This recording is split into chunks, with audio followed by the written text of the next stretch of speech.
गिबियावनो बयखौबो आंनि बड'लेण्ड जब एलार्ट इउटुब चेनेलावहाय बरायग्रोनानै लाबाय। लोगोसे बे समावहाय नोंथांमोनखौ खावलायखानो सानोदि नोंथांमोना जाहाथे आंनि बे इउटुब चेनेलखौ साबस्क्राइब खालामना लायो, जाहाथे भिडिअ आपल'ड होनाय लोगो लोगो नटिफिकेसनखौ नोंथांमोना थाबैनो मोनो। लोगोसे दिनैहाय नोंथांमोननिसिम आं मोनसे प्राइभेट जबनि रादाब लानानै फैबावबाय। प्राइभेट जबा ओंखारदों मोनसे NGO आवहाय। बे NGO दङ उदालगुरि डिस्ट्रिक्टआव। बेवहाय बिथांमोना मोनसे गोदान प्रजेक्ट लादों। प्रजेक्टफोरानो जाहैबाय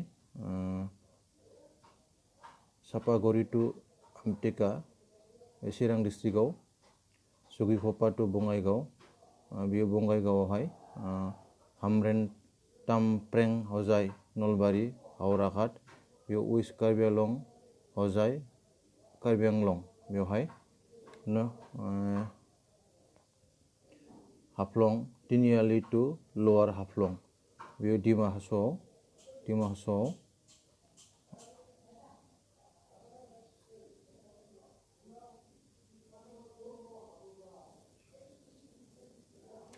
ओमफ्राय 5 नम्बर बरखला टु कल्याण, बेयो काछाराव,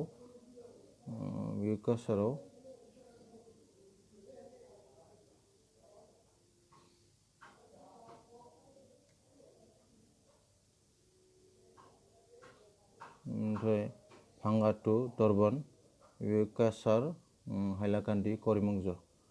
प्राइभेट जब इन आसाम 2022।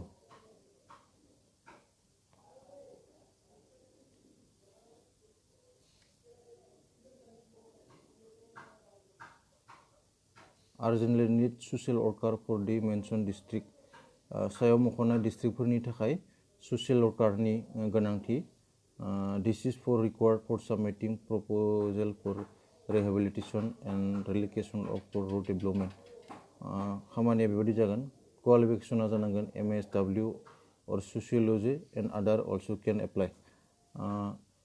MSW आरो sociology बा मोजां, आरो बे मोननैयाव पास जानाय नङाब्लाबो एप्लाइ खालामनो हागोन।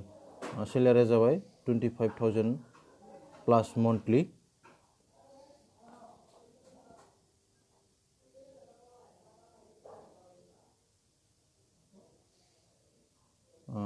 Interested candidates can send their CV to biplop74।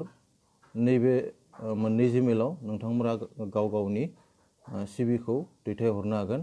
Regards MRSD NGO Udalguri. Head अफिसा जाबाय उदालगुरियाव हेड अफिसा उदालगुरियाव।